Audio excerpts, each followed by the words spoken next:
Hi everyone, I wanted to go over my takes and my essential reactions after giving it some time regarding the release of the demo for Monster Hunter Rise on the PC. I didn't necessarily want to rush out a video and put out a bunch of hot takes like I've seen a lot of people do. Definitely Twitter and social media has been just all that, and sadly other content creators are soon to follow, so I didn't necessarily want to jump into that fray and instead just give it a little bit more thought as to why the experience feels so different than it does on the Nintendo Switch. So basically it's just the flow of the game. It feels like the game is actually faster because it looks faster to your eyes because of the perception of higher frame rates. But ultimately the game isn't actually faster, it's moving at the same speed as it did before. You just perceive it to be faster because it's more fluid, and by extension you feel like just things are just going in at a faster rate. When you actually start to compare that with the Nintendo Switch version, I guess the slower frame rate makes it feel like the game is actually slower, and you feel more methodical as you have the freedom to be able to see things a little bit in a slower pace.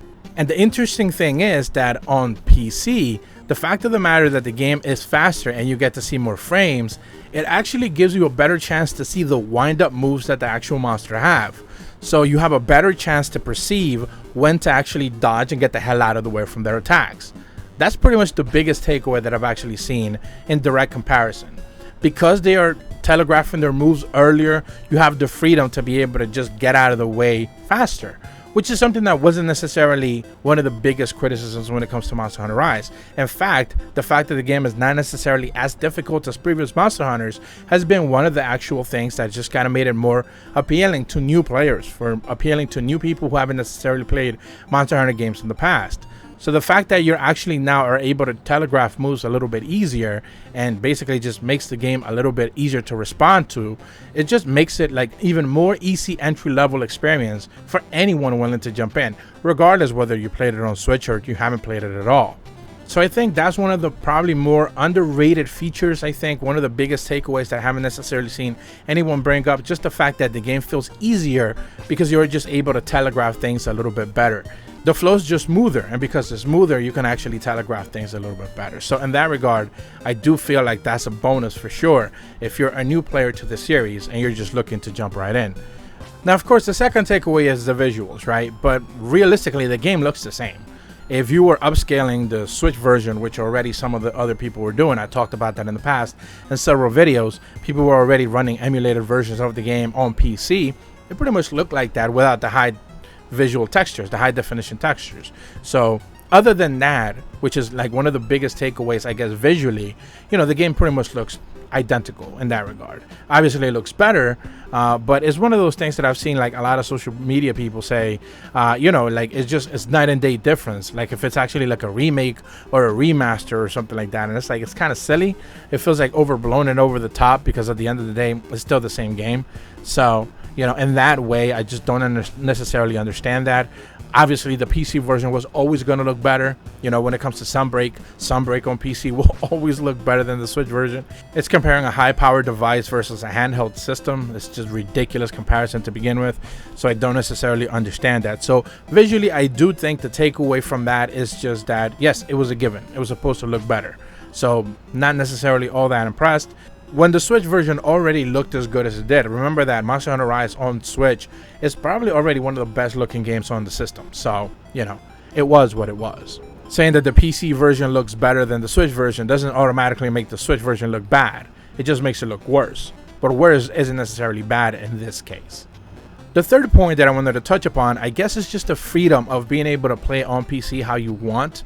And I'm referring to actual usage of like controls or lack thereof.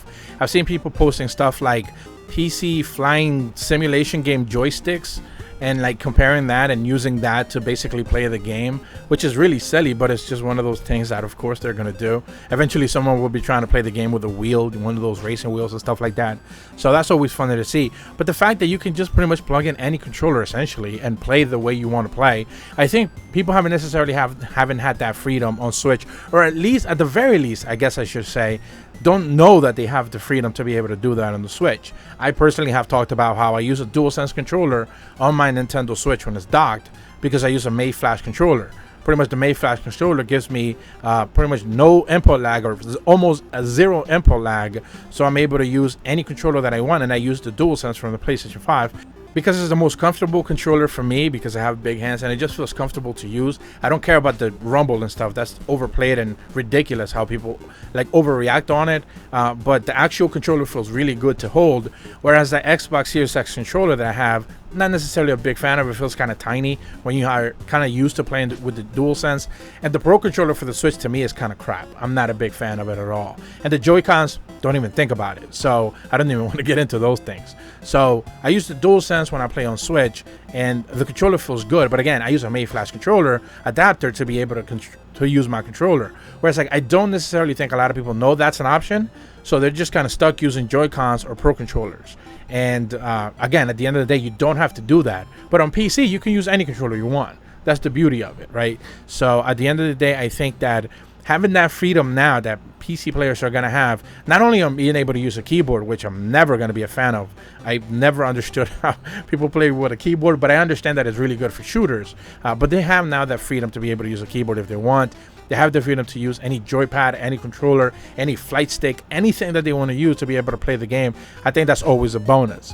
I think the other thing that I kind of escaped me when I was talking about it earlier, but I didn't necessarily mention, was the fact that mods are just going to be a freedom to be able to have on PC that is unrivaled, right? It's just one of those things that no console has this, right? Or to some degree, you know, not even close to that. I guess Xbox to some degree had back in the day mods in certain games.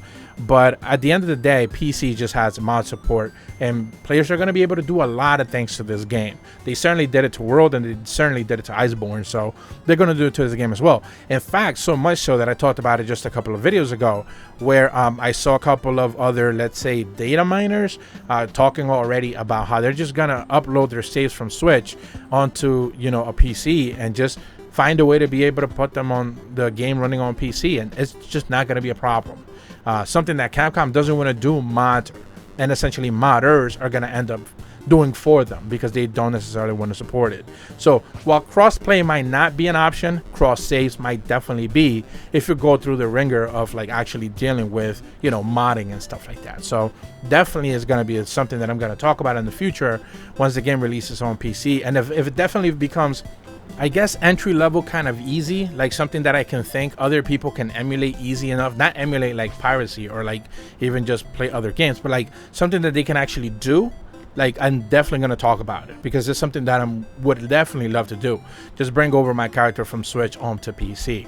Whether you can actually use those characters online to play with other people, I don't necessarily know how that's going to work out. Maybe they'll just essentially ban your account or whatever, because they have some sort of de novo piracy thing.